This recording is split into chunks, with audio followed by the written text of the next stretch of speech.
Olá, que tal? Está no ar mais um Deu Liga. Como você notou, meu espanhol perfeito, hoje nós vamos para a Espanha. Depois de termos visitado a Inglaterra na semana passada, a gente chega agora à Espanha porque tem clássico no final de semana. Tem um grande clássico que vai movimentar uma cidade, um estado, uma região, e não é o Grenal. Nessa edição número 81 do Deu Liga, a gente vai falar sobre El Gran Derby, o derby de Sevilha, o derby da Andaluzia entre Betis e Sevilha, que se enfrentam no domingo, 2h30 da tarde, pelo Campeonato Espanhol. Comigo hoje, Alex Torrealba, Léo Bender, sempre com frio o Léo Bender, né? Tá frio. O estúdio é geladinho. A redação tá gelada também.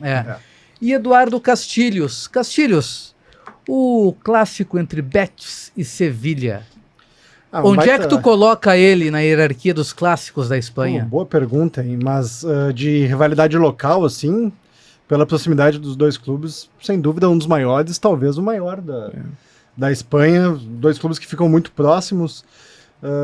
E tem tudo para ser um jogo bem divertido, um programa legal, domingo, para antes do Grenal também, 2h30, o jogo passa no Disney Plus.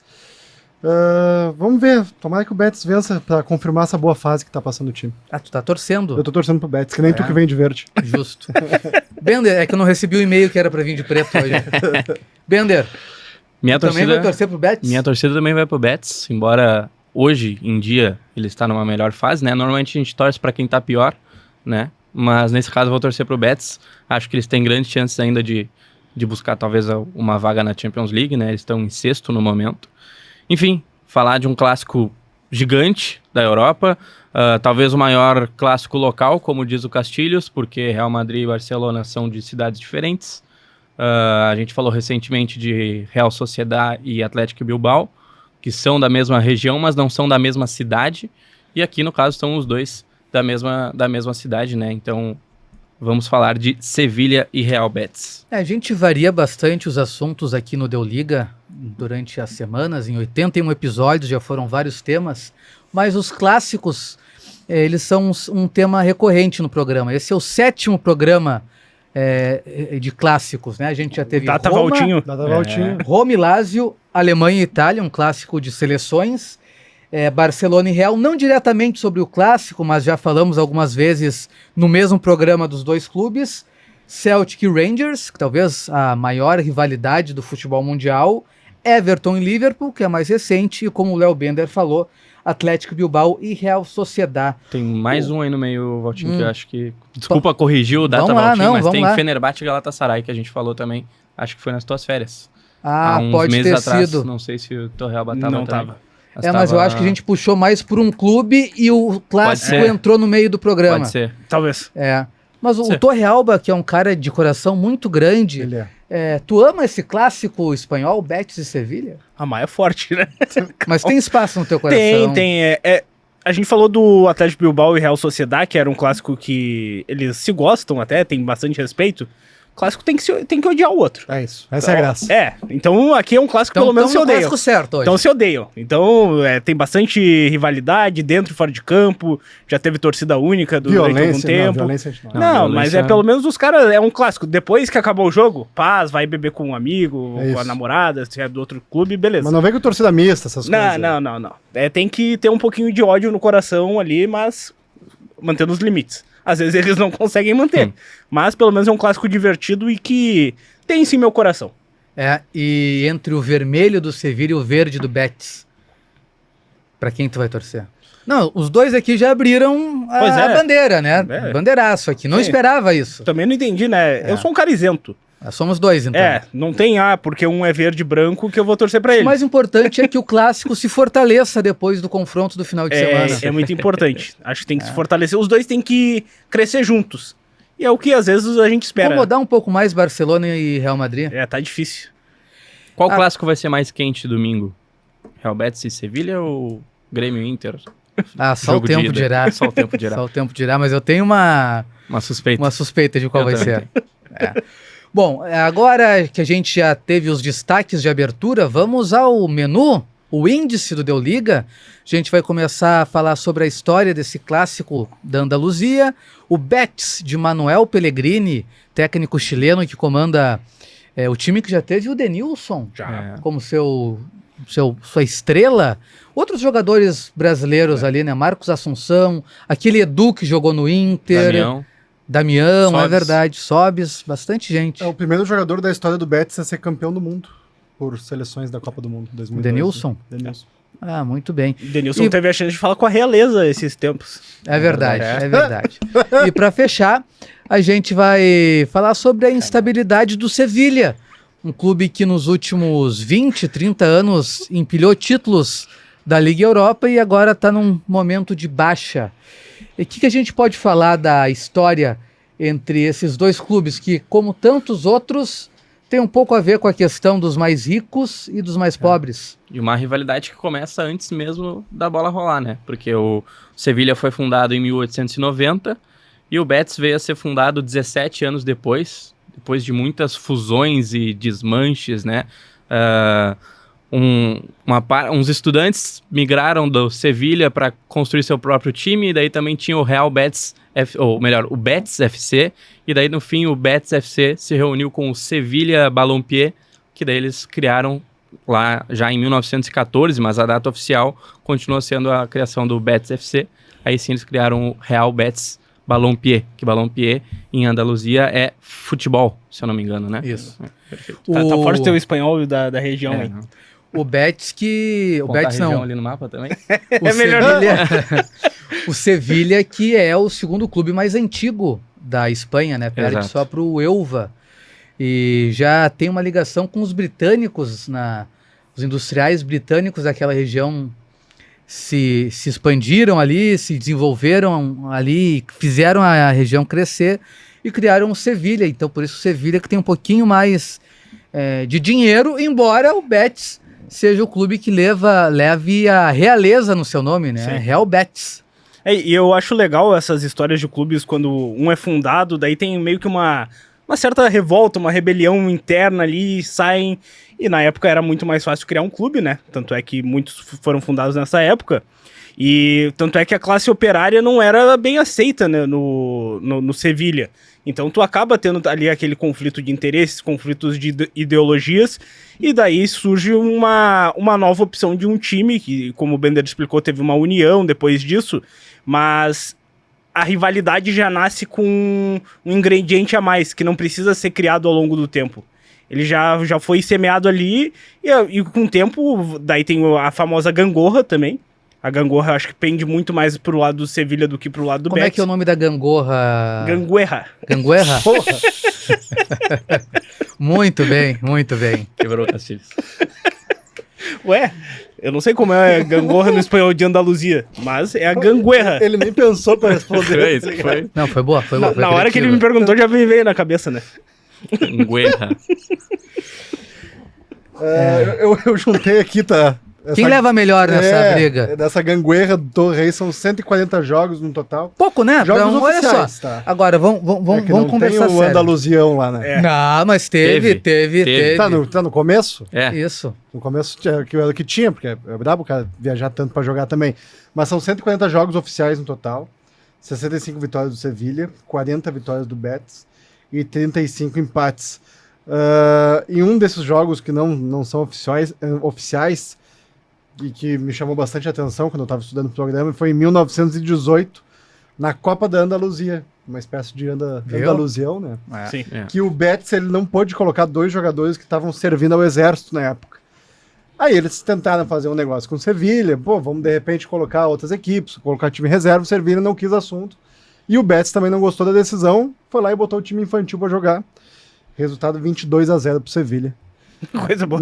Contra o time de criança. Aconteceu contra o time de criança. Mas entrou na estatística esse jogo? Nessa estatística que eu trouxe, não. São mais jogos além da... Seria uma bela sacanagem também, né? Colocar isso. É sacanagem. Pô, coitado, né? Não, isso aí é aquele teu tio que toma uns goró no aniversário e começa a chutar forte nas crianças. Foi o que o Sevilha fez com o Betis. Ou aqueles torcedor cornetinho que falam, bota um time de criança que vai ganhar. Não ganhou? Não ganhou, 22. 22-0. O Sevilha tem dentro da Espanha não tem tanta diferença entre os dois clubes. Cada um ganhou um campeonato espanhol há muito tempo. Os Betis têm 3 títulos da Copa do Rei, que na época do Franco era a Copa do Generalíssimo. Faz sentido. Impressionante. E o Sevilha tem 5 títulos da Copa do Rei. Porém, o Sevilha conquistou 7 vezes a Liga Europa, que seria a Copa Sul-Americana. O maior campeão da Europa. É o maior campeão da competição. Virou especialista nisso. Tipo assim, vamos jogar a Liga dos Campeões? Não, vamos ficar na Liga Europa que dá mais jogo. E eles se valeram muito do formato, né? Por exemplo, tu ganha a Liga Europa, tu se classifica pra Champions. E quando tu não passava em primeiro ou segundo, em terceiro, tu ia pra Liga Europa e já entrava no mata-mata. E muitas dessas vezes o Sevilha ganhava um ano a Liga Europa, jogava Champions e conseguiu o título novamente porque já caía pra Liga Europa de novo. E tudo foi nesse século, né? Então o Sevilha virou uma máquina de vencer a Liga Europa, 7 títulos nesse século, e com um planejamento muito parecido ao longo dos anos. Tu contratava jogadores experientes, de certa forma, que eram jogadores copeiros, digamos assim, treinadores também muito com esse estilo, e conseguia vencer essa competição, muitas vezes entrando como azarão. Porque o Sevilha, no escalão europeu, antes desses títulos de Liga Europa, era, sei lá, um time da Bolívia, talvez. Não tinha muita... Mas vocês acreditam que a diferença é realmente tão grande entre os dois clubes, ou a diferença ela é pequena? Ou esses 7 títulos europeus são decisivos nessa comparação? Eu acho bem decisivo, até porque um dos poucos argumentos da torcida do Real Betis é que eles foram o primeiro da cidade a ir para a La Liga, né? A primeira divisão no Campeonato Espanhol, lá em 1930, e só 2-3 anos depois que o Sevilha conseguiu ir também. Então e também foi... E o Betis foi campeão antes. 34, 35. Campeão antes também, e também foi o primeiro da região a ir para uma competição europeia. Então, assim, tu botar isso em comparação a 7 títulos de uma competição continental, acaba se tornando pequeno. Quebrou a gangorra. O confronto direto entre os dois já dá um bom predomínio do Sevilha. Então, por mais que eu e o Castilhos aqui estejamos torcendo para o Real Betis, ele é menor nesse sentido. Entendi. É menor, né? Não tem como. Não tem muito o que fazer. Tu prefere ganhar título ou só jogar a competição? Não existe isso. E até mesmo na Copa Andaluzia, que tinha antigamente, o Sevilha dominava também. Mas a questão é que talvez torcer pro Betis não seja uma questão de títulos, né? Uma questão de sentimento. Identidade. Torcer pra classe operária, né? Exatamente. Eu e o Bender, 2 operários do jornalismo. No hino do Betis diz, viva o Betis, mesmo que perca. Então a questão é o sentimento. E perde bastante, né? Não, eles estão reforçando bastante. Essa temporada também, né? Mas a gente já vai falar dessa temporada, mas me parece que o ponto de quebra em que começa a ter o distanciamento definitivo, ele vem com as conquistas internacionais do Sevilha. Mas após a Guerra Civil espanhola, que vai ali de 36 a 39, já começa a ter um desnível entre os dois clubes, né? O Betis vinha bem, como o Torrealba falou, tinha recém sido campeão nacional quando eclode a Guerra Civil. O Betis chega até a perder o direito de usar o nome real como seu nome no clube, já que tinha sido uma alcunha dada pelo rei Alfonso XIII. Depois a gente vai falar um pouco mais sobre ele. Perde isso, depois Franco toma o poder e restitui o nome dos clubes. O Real Madrid também tinha perdido isso também acarreta numa mudança no distintivo do Betis, porque além de ter o Real no nome, o clube tem o direito de ter a coroa no seu distintivo, né? Então, quando mudou o nome, teve que mudar o distintivo, e agora, hoje em dia, tem ali a coroa, e a partir... É só um por cidade que pode, né? Tem por isso cidade, lá. Eles não deixam mais de um clube por cidade usar o Real e nem a coroa, né? Que é um pedido feito à monarquia que concedia isso a um dos clubes da cidade, e foi concedido ao Betis, no caso de Sevilha.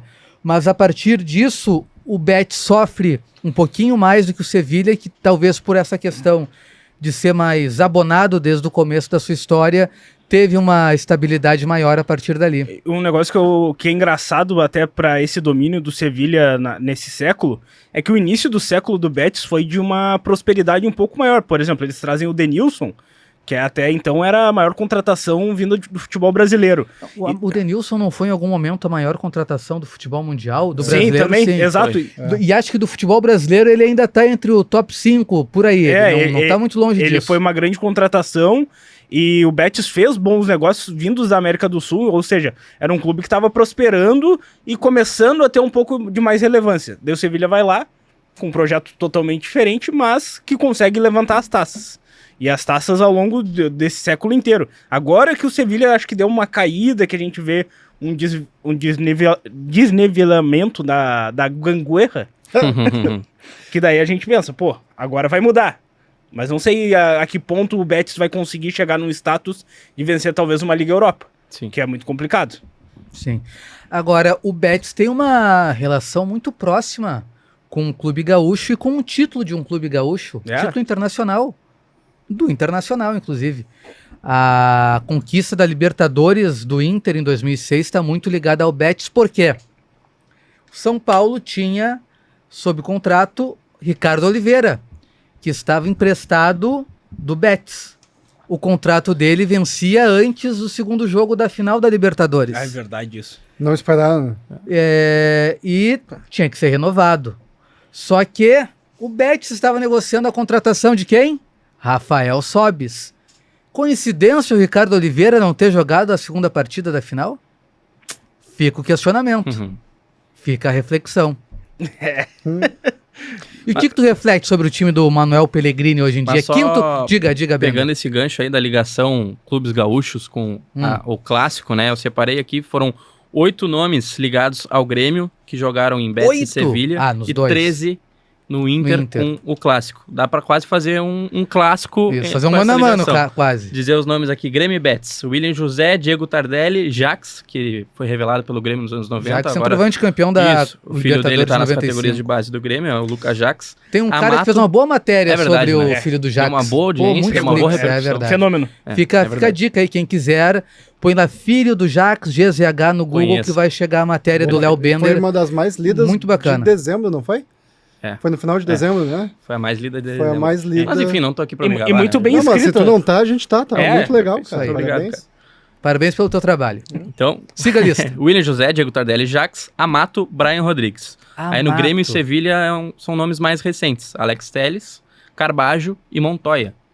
Né? Aí, totalizando 8. Tirando o Alex Telles. Tirando o Alex Telles, todos não dão saudade. Não dão saudades mesmo. Inter.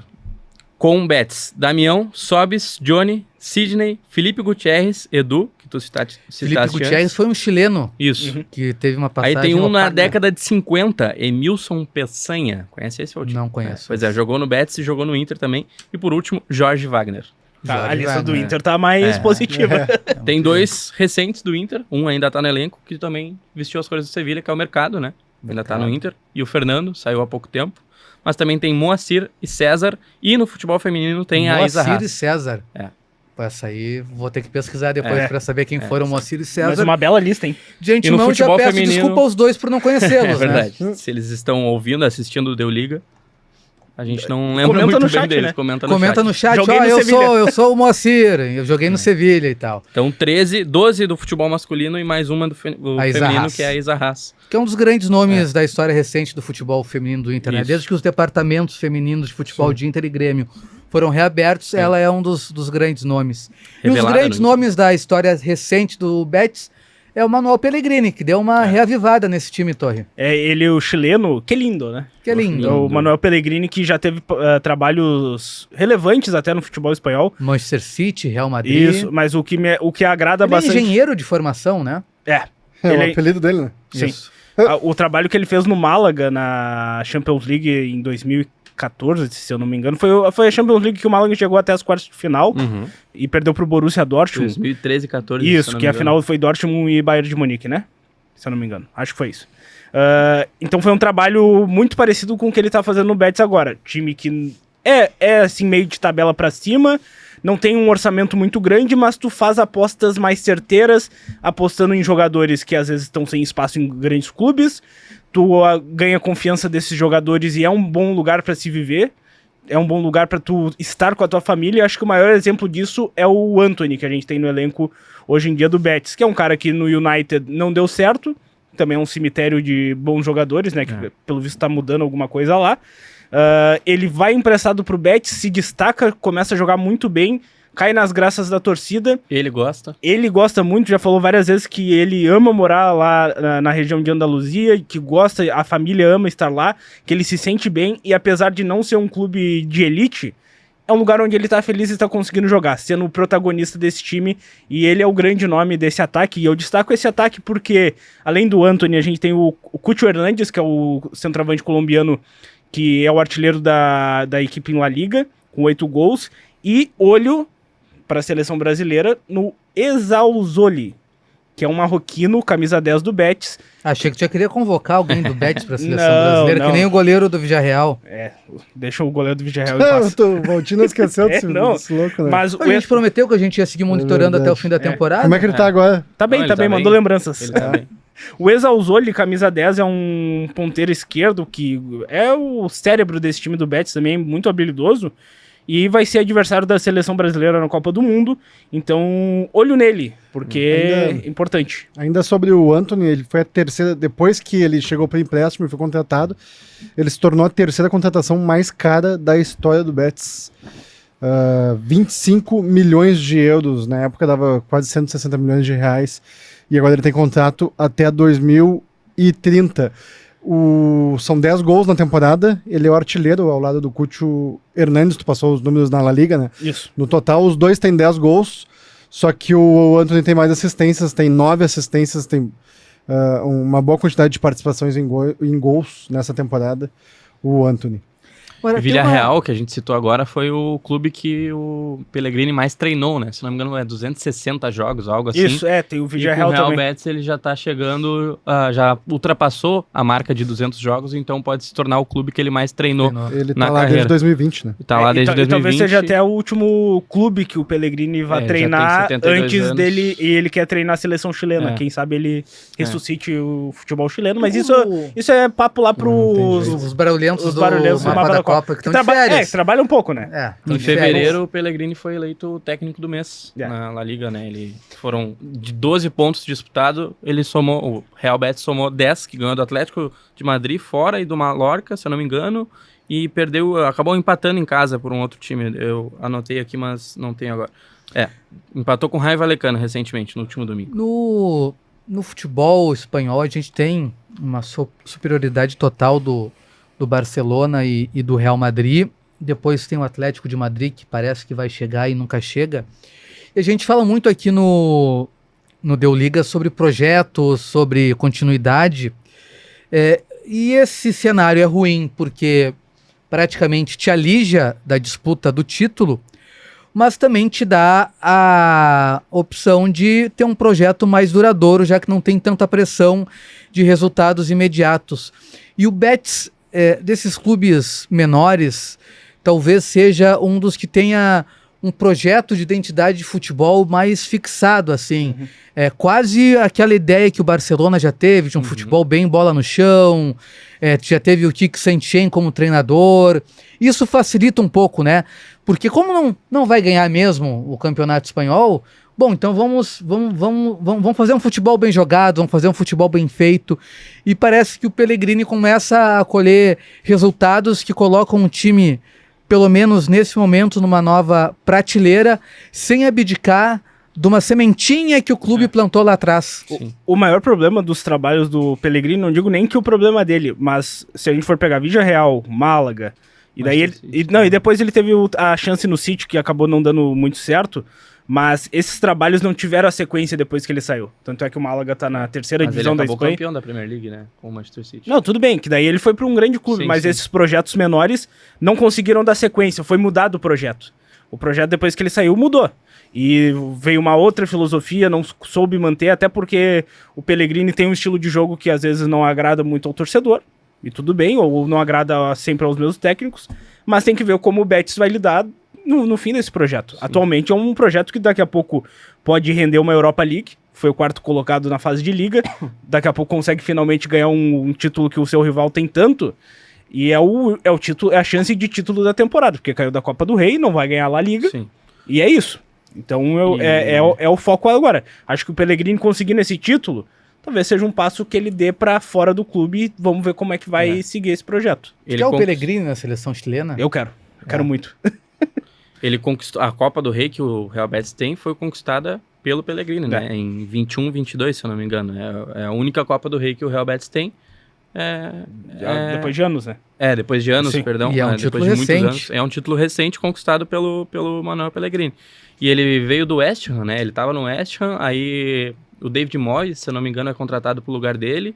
E ele dá um retrocesso na carreira, digamos assim, porque o West Ham tava brigando pelas posições maiores lá na Premier League, e ele volta mais um projeto que ele vai bem, ele sai, o West Ham cai. Meio subestimado, assim, pelos dirigentes. Aí ele volta para a Espanha para assumir o Real Betis, que estava numa situação parecida com a do Sevilha, tipo meio de tabela para baixo, e ele começa a engrenar, e agora é sempre quinto, sexto, quarto, quinto, sexto, sempre nessa...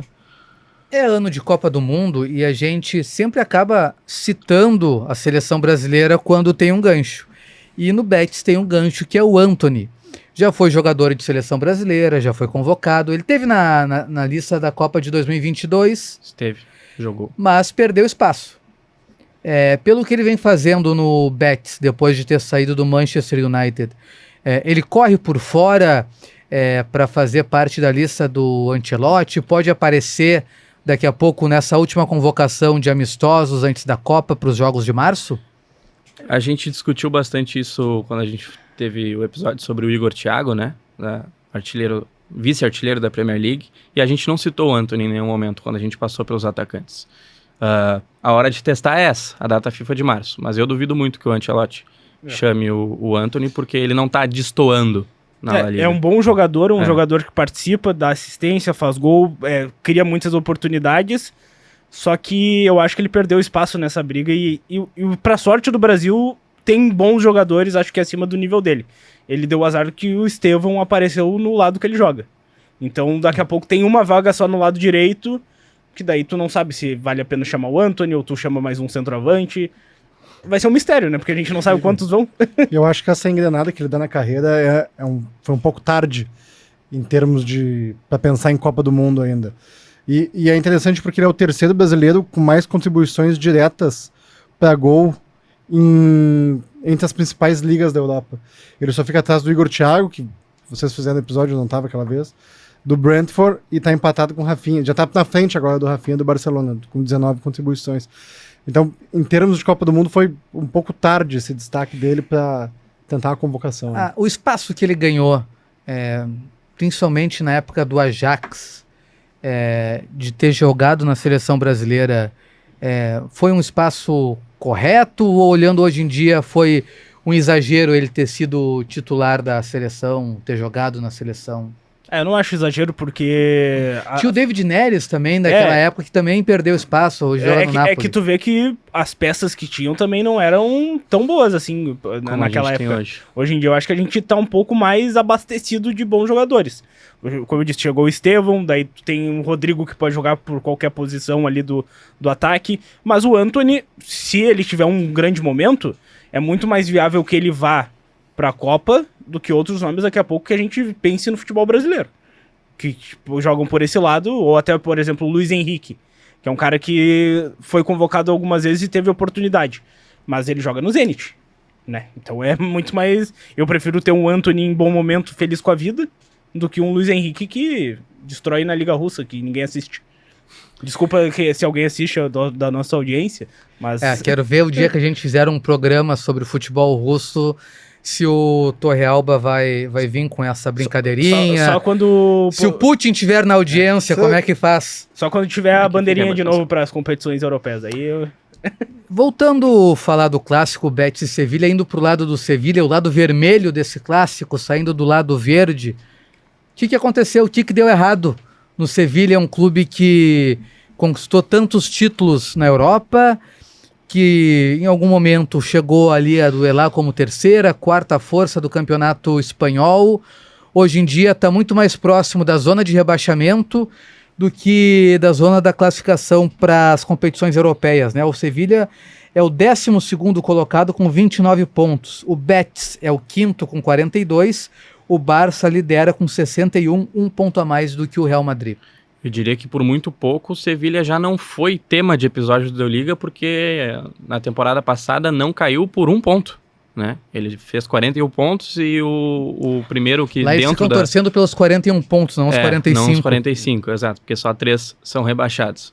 E ele escapou por um ponto e com certeza se tivesse realmente voltado à segunda divisão, que não disputa desde 2001, se eu não me engano, aí certamente já teria sido o tema do Liga do como que aconteceu essa decadência do Sevilha. Mas realmente, né, vem pressionado por uma temporada irregular, já fez uma temporada irregular no ano anterior e já há 2 temporadas não disputa a competição europeia. Então, até na temporada passada era tipo, não, agora o Sevilha não tem competição europeia, vai focar na La Liga, vai sair um pouco melhor. Não, brigou para não cair. E agora segue na mesma. Parecido com a trajetória de um clube daqui, né? Daqui? Que quase não caiu, agora só tem o Brasileirão pra disputar, o La Liga, e apostou num treinador também com um currículo não tão vasto, até pro futebol europeu, né? Ambos uruguaios, né? É o Matias Almeida, que tava num trabalho no AEK da Grécia. Argentino, né? Não, o Almeida. É verdade, volante da Argentina. Isso. Esse aí batia. No River Plate.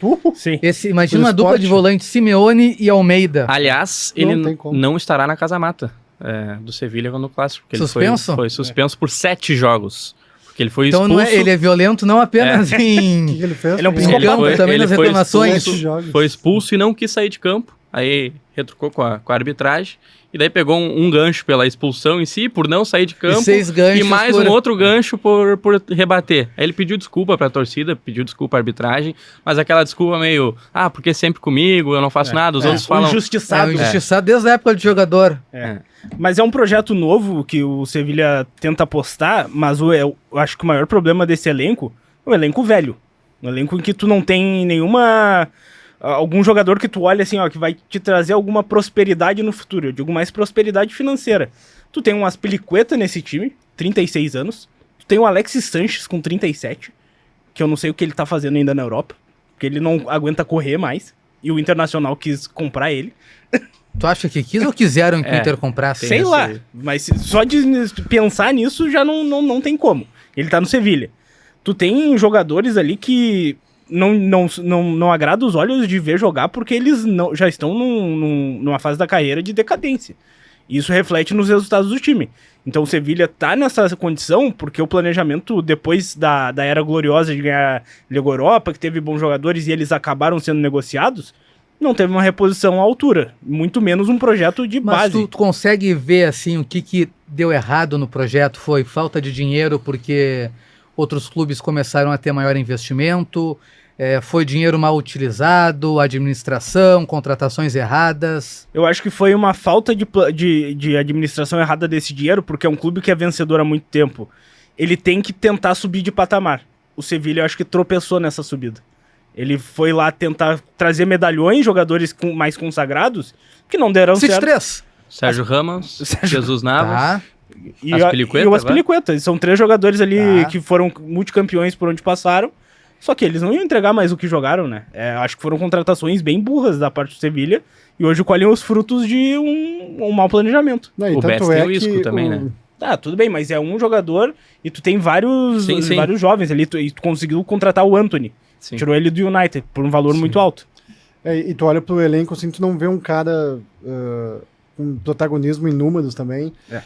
O suficiente pra gente citar aqui. O que mais se destaca é um cara que é jovem daí, tem 26 anos, o Akor Adams, que é o atacante nigeriano de 1,90 m, tem 32 jogos essa temporada e 10 gols. Então, parece que essa mesma estratégia que em alguns momentos deu certo para levar o Sevilha longe na Liga Europa, em várias edições de Liga Europa, com um time cascudo e tudo mais, agora meio que está sendo um tendão de Aquiles deles, que acaba prejudicando o time e preocupando a torcida até com o rebaixamento. Acho que esse ano possivelmente não cai ainda, mas vai ser difícil a gente ver um time que está numa crise financeira muito grande e tem briga também pelo poder, os acionistas estão brigando pelo poder do Sevilha.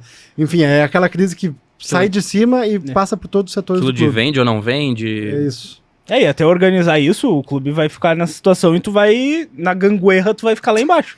Porque no clássico do primeiro turno, jogando em casa, 2x0, né? 2x0 pro Betis. Então tu vê que já tem um eu não vou falar essa palavra hoje. É que tu tá tentando falar desnivelamento em espanhol também, que nem gangorra.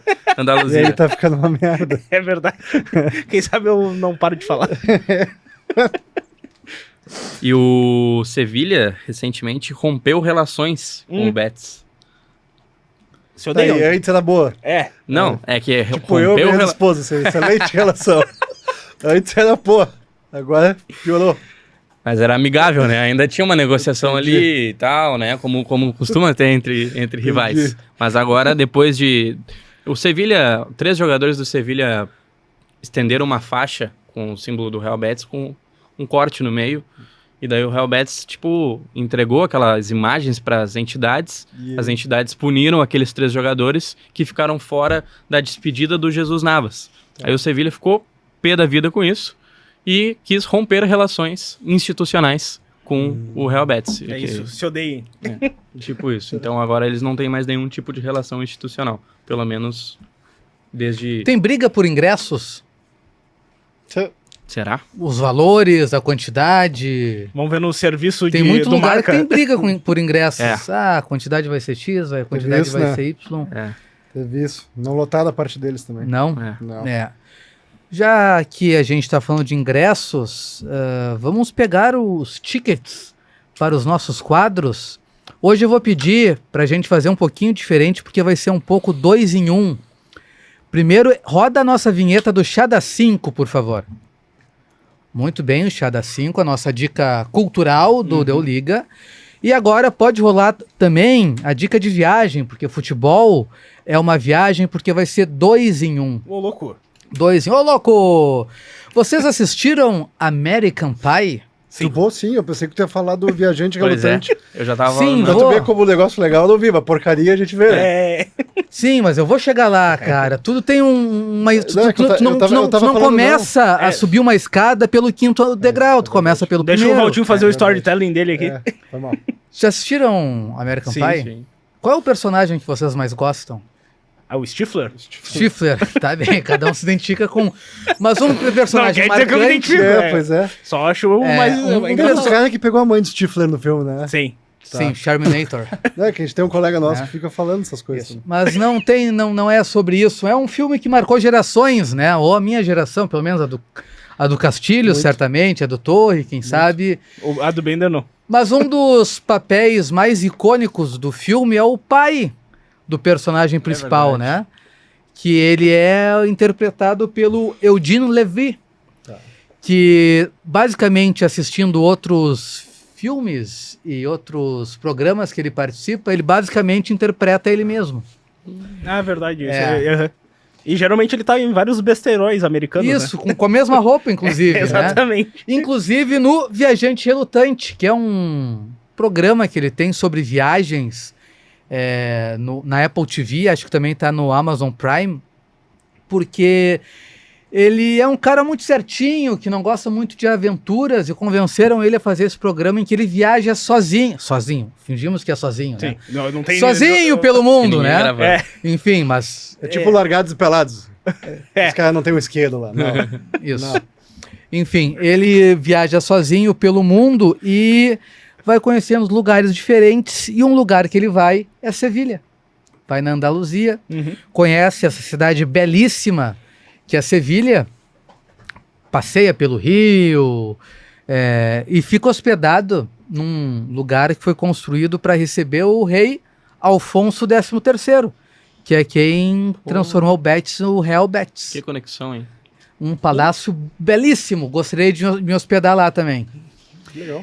E ele consegue ir durante o final de semana que vai ter o clássico entre Betis e Sevilha. Então ele vai até o estádio do Betis e é recepcionado pelo Bellerin, lateral direito, que já jogou no Arsenal, se não me engano. Jogou no Arsenal, jogou no futebol inglês, enfim. Jogou no Barcelona também, teve uma passagem pelo Barcelona. Eu acho que ele foi revelado pelo Barcelona. Isso, ele recebe o Levy dentro do estádio, eles brincam um pouco ali com bola, futebol, completa que ele não tem a menor ideia do que é futebol. Ele é torcedor do Toronto Blue Jays, que é o time de beisebol de Toronto, que ele é canadense, na verdade, né? Disputa a Liga Americana de Beisebol.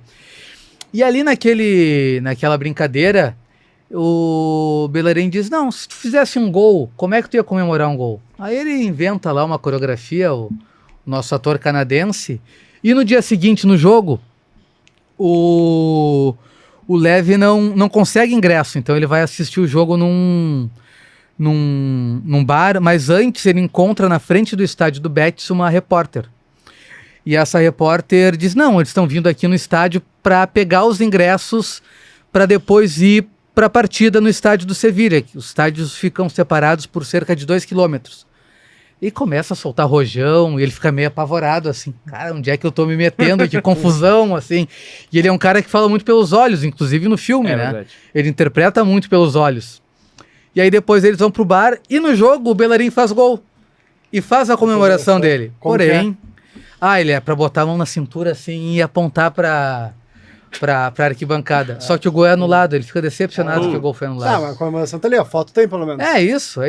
E tu, Bender? E tudo isso aparece no documentário? Tudo tem no documentário. E aí ele fica muito feliz, ele passa a ser um torcedor do Betis, diz ele, mas assim, sem nenhuma intimidade com o futebol, enfim. Pô, que história você tem? É porque, assim, boa história. Nos Estados Unidos e no Canadá, embora possa haver rivalidade entre os clubes, não tem uma rivalidade local, né? Porque é difícil ter uma franquia que tenha 2 franquias na mesma cidade. Tem Los Angeles, Nova York, mas assim, não é a mesma coisa como é no futebol. Então o Betis, desde alguns anos atrás, ganhou um novo torcedor. A comemoração dele eu achei aqui no vídeo do YouTube, num programa ele fazendo uma coisa estúpida. É estúpido, é assim, tipo... ele só fica parado fazendo isso com os olhos. E a mão na cintura. Agora fica curioso, Bender.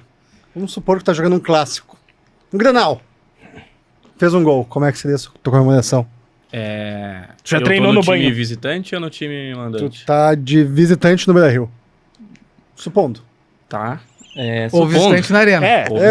Independente, isso, então. Isso. Dependendo, né? Vou dar um tchauzinho pra torcida rival. Pra torcida rival. Tchau pra torcida rival. Gosto de provocação pra torcida rival. Mas assim, vale a pena assistir o documentário, não só o episódio de Sevilha, mas tem outras cidades, são 3 temporadas, já está à disposição.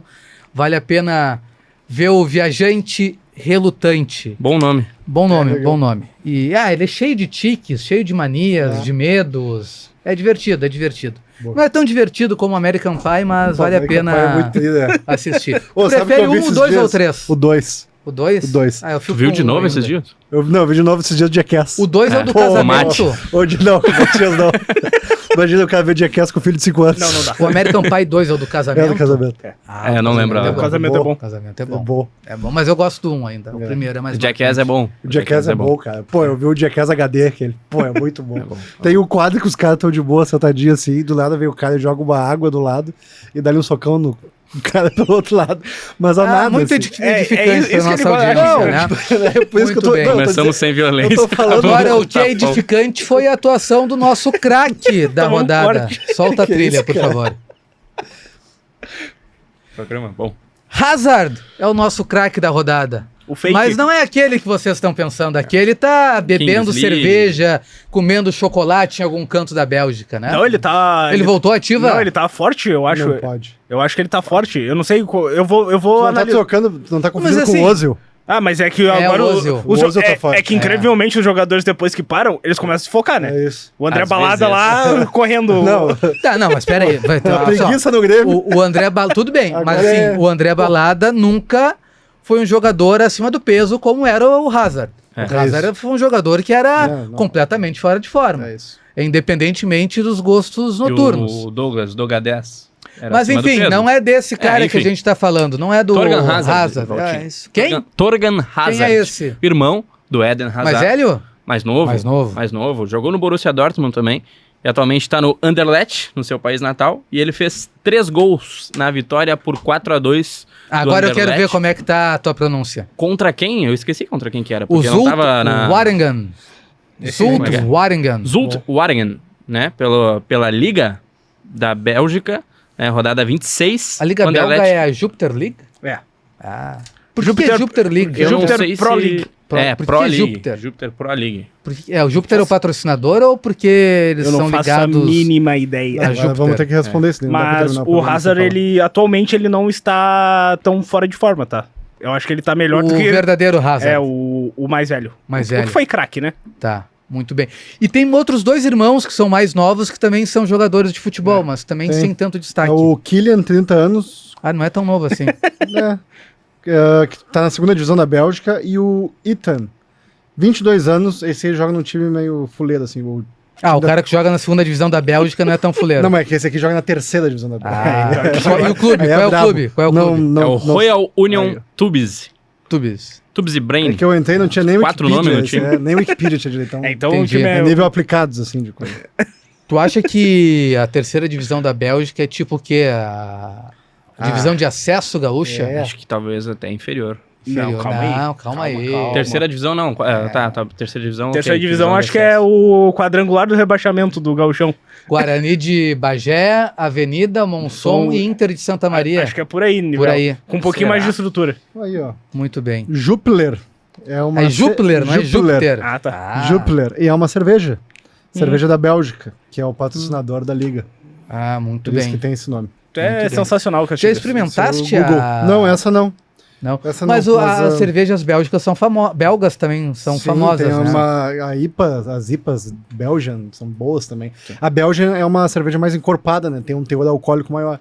Pra aquele que gosta que dá aquela Como batida diria um rápida, amigo aquele meu- brilho rápido, assim, a Belgian é boa. Como diz um amigo meu, os belgicanos Belgicanos. fazem boas cervejas e bons É isso. chocolates. Só que é muito forte, não dá pra Muito tomar um forte. trago. Por com isso é o ela. equilíbrio, né? Tu toma um gole, Uma Belgian chocolatinho. Isso aí, né? e uma Tu Pilsen. harmoniza pelo contraste, né? Não Exatamente. pela semelhança. Exatamente.